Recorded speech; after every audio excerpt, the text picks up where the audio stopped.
د سلام په وړاندې کولو سره مو پام راګرځوم د نن ورځې تازه مهمو او لنډو خبرونو ته. لومړی خبر د شیرشاه سوري په جومات کې چاودنې له امله د ملا امام په ګډون 4 کسان وژل شوي. کورنۍ چارو وزارت وایي د کابل ښار په 4مه کارته کې د شیرشاه سوري په جامع جومات کې چاودنه شوې چې پکې د یاد جومات د ملا امام مولوي عزیز الله مفلح په ګډون 4 کسان وژل شوي او 8 نور ټپیان دي.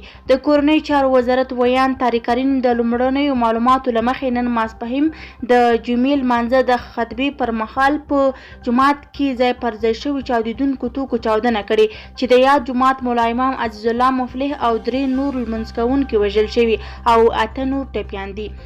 دوهم خبر کورنۍ چارو وزارت وایي د کابل ښار د 5مې امنیتي حوزې امیر جنایي مدیر او د ټولي قومندان یې د وظیفوي غفلت له مخې له دندو ګوښه کړي.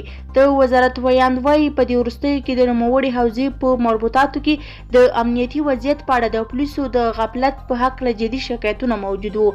دریم خبر طالبان وایي چې په پروان، کاپیسا او سمنګان ولایتونو کې افغان حکومت 22 زندانیان خوشي کړي چې د طالبانو د قطر د دفتر ویان سهیل شاهین په خپل ټویټر باندې لیکلي چې خوشي شوي کسانو سره د نور وختونو په څیر خپلې مرستې کړي.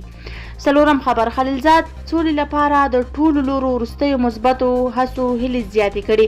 د افغان سولې لپاره د امریکا ځانګړي استازي زلمي خلیلزاد ویلي د ټولو لورو لخوا سولې لپاره وروستۍ هڅې هیله بهونکې دي.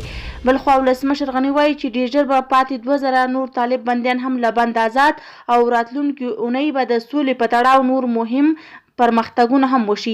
پنځم خبر په تېرو 40 ساعتونو کې په هیواد کې د کرونا وبا 650 تازه پیښې ثبت شوي. د عامه روغتیا وزارت وایي چې په تېرو 40 ساعتونو کې 20 کسان د کرونا وبا له امله مړه شوي او 602 تنه نور بیا رغېدلي.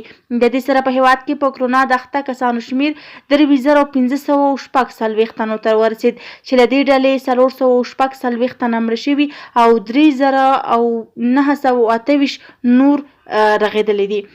زموږ ویډیو تر همدې ځایه وه. که مو ویډیو خوښه شوې وي ویډیو لایک او زموږ چینل سبسکرایب کړئ. له توجه څخه مو نړۍ مننه. تر بیا ښې چارې.